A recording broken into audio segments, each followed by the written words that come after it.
मतलब वो बीजेपी के साथ सरकार बना लेंगे उत्तर प्रदेश में, बीजेपी के साथ गठबंधन कायम कर लेंगे, लेकिन सीपीएम या वामपंथियों के खिलाफ, कम्युनिस्टों के खिलाफ वो हमेशा अपनी धार को तेज रखेंगे। सीताराम येचुरी की जाति क्या है,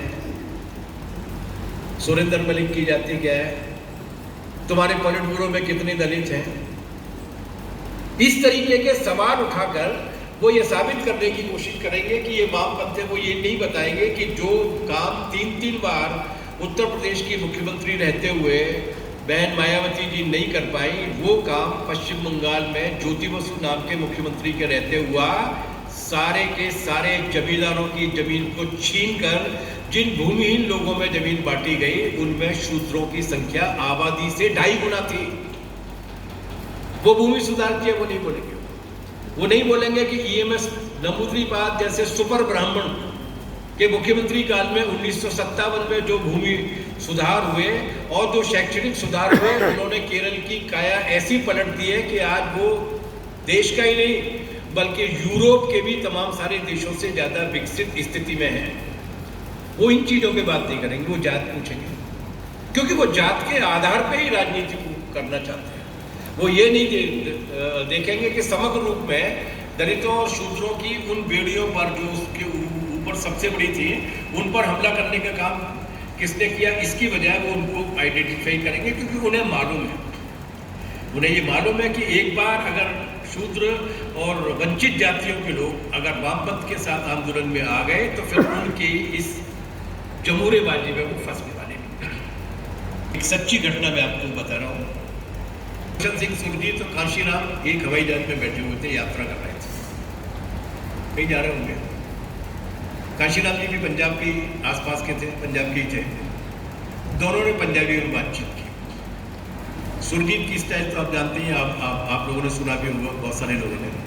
सुरजीत ने कहा जो भी उन्हीं के लिए लड़ाई लड़ता है, गरीबों के लिए, हम भी गरीबों के लिए लड़ते हैं। अपन ऐसा करते हैं, दिल्ली आ जा, अपन ऐसा करते हैं, अपन कुछ मांगे तय करते हैं जो तुम्हारी भी है हमारी भी है, और उन मांगों पर दोनों लोग मिलके लड़ते हैं, उससे अपनी लड़ाई ताकतवर होगी। काशीराम जी भी फ्रैंक थे, मतलब ब्लंट थे। काशीराम जी ने कहा कि सुरजीत जी आप क्या चाहते हैं कि मैं आपके साथ लड़ाई लड़ने के लिए आऊं और मेरी सारी की सारी भेड़ें आपके पास रह जाए और मैं खाली हाथ रह जाऊं? वो जानते हैं, उन्हें चाहिए अपने पीछे चलने वाली भेड़ें जिनसे वो कहे कि ये करना है तो वो करें। एक बार अगर वो संयुक्त आंदोलन में आ गए वामपंथ के साथ मिलकर, तो वो ये देख लेंगे कि ये लोग नारों में, न केवल बातों में, बल्कि संघर्ष के मामले में बहादुरी में और सामाजिक आचरण के मामले में, व्यवहार में बहुत अच्छे लोग हैं। ये ही सच में इस शूद्र प्रथा को मिटाने के लिए सही तरीके से संघर्ष कर रहे हैं। वो समझ जाए, वो नहीं समझना चाहिए, इसलिए भैया आपके साथ आप देख लीजिए इतिहास में काशीराम जी के जमाने से लेकर आज तक वो सबके साथ गए, वामपंथ के साथ नहीं आए, क्योंकि उन्हें अपनी भेड़ों को अपने साथ में रखना है। तो ये जो अम्बेडकरवाद के नाम पर ये जो कथित अस्मितावादी विमर्श जो है, उसकी मुख्य तरह की कोशिश ये होती है कि वो पूरी तरीके से अपनी मुट्ठी में ही रखें और किसी भी तरीके का व्यापक परिवर्तन नहीं करें। वो थोड़ी सी मतलब कहीं चोट लग गई तो मल्लम लगा दिया, पट्टी बांध दी वाला काम करें। वो निर्णायक रूप से व्यवस्था पर हमला नहीं करना चाहते। इसीलिए किस अंबेडकर की पूजा करते हैं? हमें किन अंबेडकर साहब की पूजा करना सिखा दिया होगा? हम गांव के गरीब लोग चंदा इकट्ठा करते हैं, अंबेडकर साहब की एक मूर्ति बनाते हैं, गांव के अपने वाले मोहल्ले में लगा लेते हैं।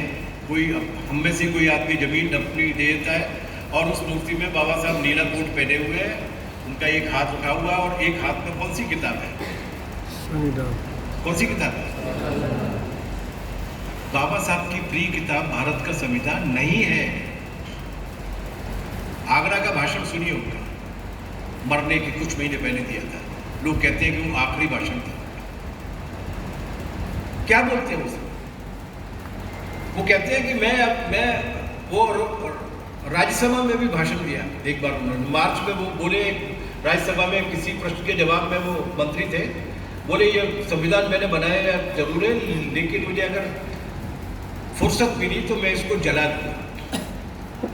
जून के महीने में दोबारा से वो राज्यसभा की मीटिंग हुई तो पंजाब के एक एमपी ने उनसे पूछा कि आपने पिछली बार कहा था कि संविधान को आप जला देंगे, क्यों जला देंगे?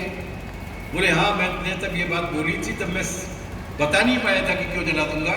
आज बता रहा हूँ, इसलिए जला दूंगा कि कोई मंदिर हम बनाते हैं और उसमें भगवान की जगह अगर दैत्य आकर बैठ जाता है तो ऐसे मंदिर को आग लगा देनी चाहिए। उनकी प्रिय किताब है एनिहिलेशन ऑफ कास्ट, जातियों का विनाश।